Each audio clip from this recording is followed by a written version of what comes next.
How can we grow our YouTube channel and quickly reach millions of views and subscribers? The solution is simple. All right, let's talk about YouTube in 2026. If you're trying to grow a channel, you've got to know that the game has completely, and I mean completely, changed. The old strategies, pumping out tons of generic content, they're not just fading away, they're becoming totally obsolete. So if you're serious about growth, you are going to need a new playbook. So let's just get right to it with a pretty serious warning. The biggest thing changing the game? It's the absolute flood of AI-generated content. The amount of it is set to basically triple in the next couple of years, which means the value of basic, easy-to-copy information is dropping fast, like to zero. This isn't some far-off problem. It's happening right now, and it is forcing a massive shift in what it actually takes to win. And at the very heart of this change is the algorithm's entire mission. It has done a complete 180. See, before, YouTube was basically a broadcast model. It would find what was popular and just push it out to everybody, all to get as much total watch time as possible. But now, its goal is all about maximizing individual viewer satisfaction, or VSAT for short. It's become a recommendation engine that acts like automated word of mouth, trying to pull the perfect video just for you. And it measures that by looking at how much of a video you actually stick around to watch. Okay, so how in the world do you actually win in this new environment? Well, it all starts before anyone even clicks play. First things first, you have to win the click.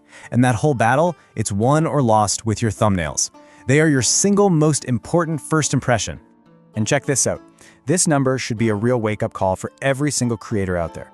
A whopping 90%, that's 9 out of 10, of the top-performing videos on YouTube have custom-designed thumbnails. This is coming straight from YouTube and Google themselves. So if you're still letting YouTube just pick a random frame for you, you are leaving so much growth on the table. And this slide right here, it just shows you the power of contrast perfectly.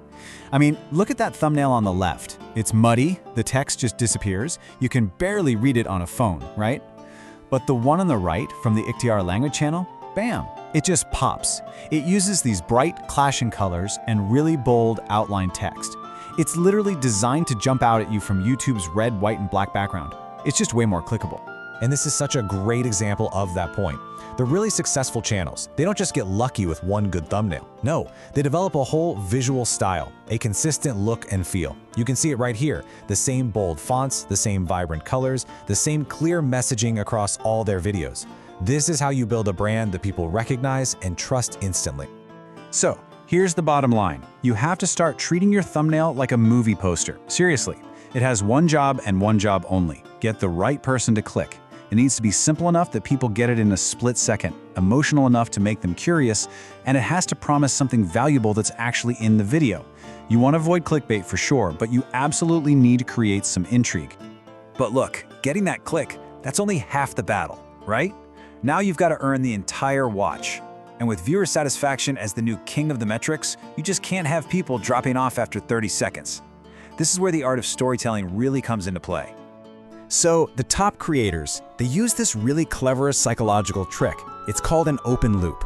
Basically, you toss out a question or a mystery right at the start of your video. But you don't give the answer right away. You make them wait for it. It's like a mini cliffhanger. Something like, this one mistake is costing creators thousands of views, and I'll tell you what it is at the end. That little gap in their knowledge creates curiosity, and that curiosity is what keeps them watching.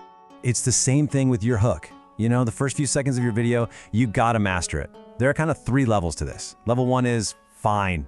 You just repeat the title. It works, but it's not powerful.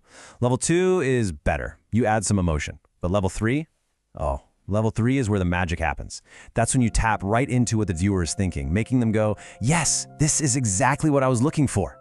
That's how you lock in their attention. And really, it all comes down to this.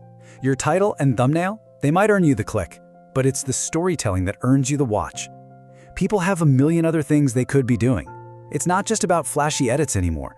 It's about taking them on a journey, building tension, and making them need to see what happens next. You have to earn every single second. All right, let's switch gears a bit and talk about the actual video formats. For a while there, it was all about, should I do shorts or long-form videos? That debate is over. It's done. To really grow in 2026, you absolutely need a hybrid engine where both formats are working together. So what does that mix actually look like? Well, vidIQ did this huge analysis. We're talking over 100,000 channels, and they found a kind of sweet spot. The ideal ratio seems to be about a 30-70 split. So 30% of your stuff is shorts, and the other 70% is your main long-form content. That balance seems to be hitting the mark for all kinds of channel. And I love this way of thinking about it.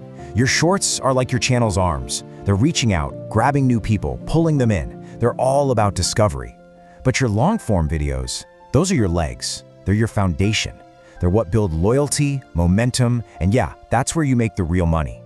So, the really critical thing here is to stop thinking about these as two separate things. You need to start tracking what's called your channel's hybrid health. All that means is how many people who find you through a short actually stick around to watch a full-length video. That's the real test. Is your discovery engine actually feeding your community? Every single short should be like a little funnel with a clear call to action, pushing people to your deeper, high-value stuff. Okay, this brings us to the final piece of the puzzle. And honestly, it's the most important one.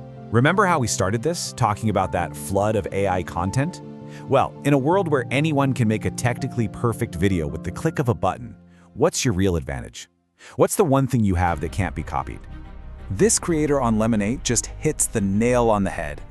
The one thing, the only thing AI can't replicate is you. Your unique personality, your weird sense of humor, your life experiences, all of it. Trying to copy the biggest creators is a losing game. The winning move is just being more of yourself, because nobody else can do that.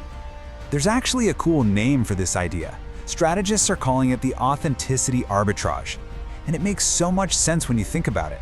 As the technical stuff gets easier and cheaper because of AI, its value goes down. So what becomes more valuable? The one thing that's still rare, a real human with a real story. That is your competitive edge. So as you're thinking about your channel and your strategy for 2026, forget all the hacks for a second. The single most important question you can ask yourself is this one. In a world full of AI noise, what is the one story that only you can tell? Because that is the new playbook for growth.